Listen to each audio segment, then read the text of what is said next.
Welcome, dear judicial service aspirants. I bow before your solemn resolve to dedicate your life for the justice delivery system. This resolve on your part puts me on a duty to well indicate as that how we can have a comprehensive view and deep insight about the service we are resolving to aspire for.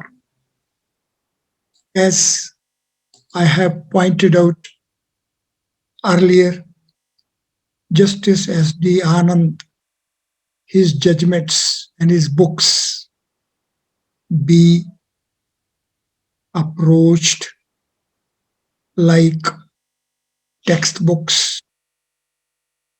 Today I am focusing upon existential dilemma of justice delivery system authored by Justice S.D. Anand. This documentation is serialed. Paragraphs are serialed. These are headwise, and it has as many as 624 aspects, 624 different situations, 624 different aspects of this dilemma. This dilemma, this existential dilemma of justice delivery system deserves to be visited by us. Let each one of us visit this documentation. Visit this documentation like a textbook, and by being through this description of the existential dilemma, by imbibing the focused attention values of this documentation, we will be having comprehensive view of the service which we are aspiring to enter. When we are aspiring to enter this service, then duties cast upon us to be face to face with its existential dilemma as well. This documentation begins with hazards faced by judicial officers. The very first paragraph, the very first aspect reads as under: the personnel manning various levels of the judicial delivery system face a very peculiar phenomenon relatable to their adjudicatory functioning as also their post-retirement existence. C. The personnel manning various levels of justice delivery system face a very peculiar phenomenon relatable to their adjudicatory functioning as also their post-retirement existence. They would, at every level and subject to their jurisdictional contours, uphold the majesty of law by invalidating every administrative order which has not been preceded with the grant of an opportunity of a hearing or a conscious consideration or any other lacuna.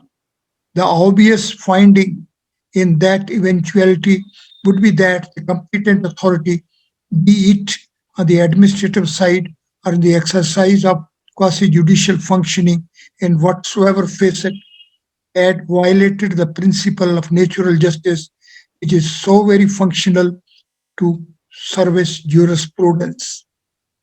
And documentation proceeds. The end reach of this document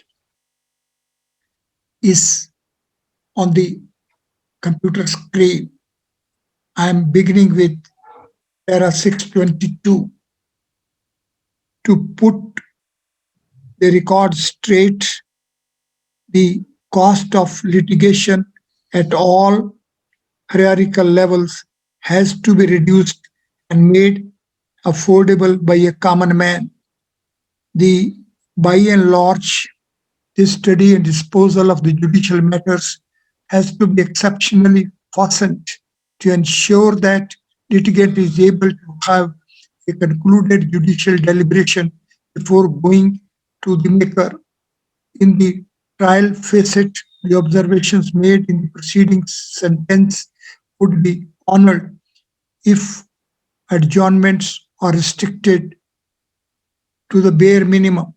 If the witnesses do not experience any element of harassment in the temples of justice, and if the consumers of justice feel the dignitary over presiding over maintained by his school in spite of whatever provocations may have appeared during the course of the trial.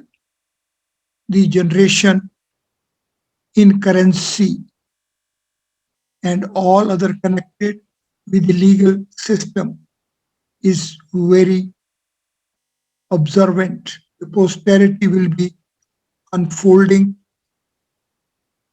unforgiving if an aberration in the course of functioning were to be allowed to be perpetuated, while craving indulgence of the readers for the application of the errors and omissions accepted, the documentation is put in the public domain for consideration. Here is a documentation for consideration. Let us consider it. As we are inspiring to join the judicial service, so we shall be well aware of all these features. This aspect is the crucial aspect, and we shall be consciously aware of it at the outset. Further, this documentation will bring us face to face with the different mental states which will be simultaneously interacting while there would be adjudication process on in the court. There is presiding judge, there is plaintiff, there is defendant, there is counsel of the plaintiff, there is counsel of the defendant, and there are witnesses. On criminal side, there is complainant and there is accused, there is public prosecutor, there is defense counsel, there is counsel of the complainant, there is police, and there are witnesses. See how many different mental states are there interactivating, activating these procedural steps, phases, and stages as well. Therefore, we have to be conscious about our own mental state, being the presiding judge. And then we also have to be conscious as to with what mental states plaintiff and his counsel are participating, and with what mental state defendant and his counsel are participating, and with what mental states witnesses are participating. On criminal side as well, we have to be conscious about the mental state of the complainant as well as the mental state of the accused. We also have to be conscious of the mental state of the public prosecutor as well as of the defense counsel and counsel of the complainant. Then simultaneously, we have to be conscious about the mental state of the police as investigating officer and as witnesses. C, on practical side, the existential dilemma of justice delivery system is putting us such onerous responsibility. Presiding judge is under onerous duty, under constitutional responsibility.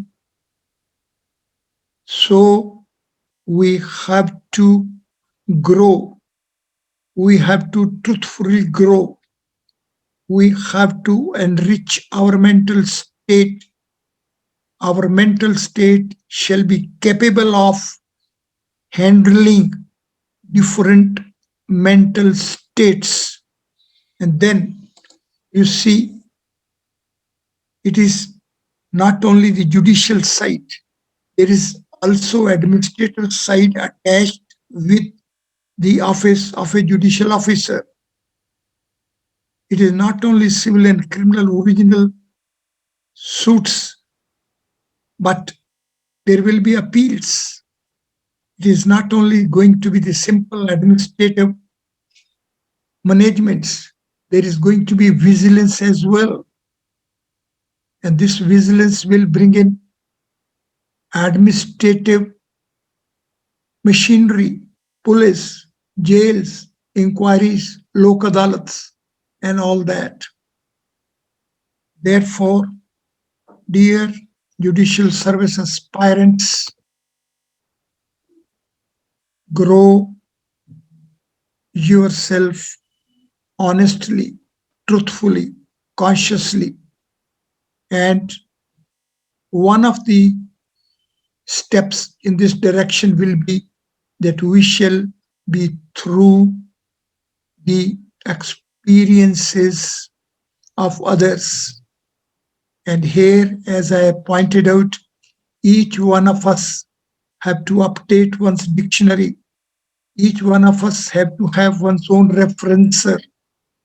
And each one of us shall have at least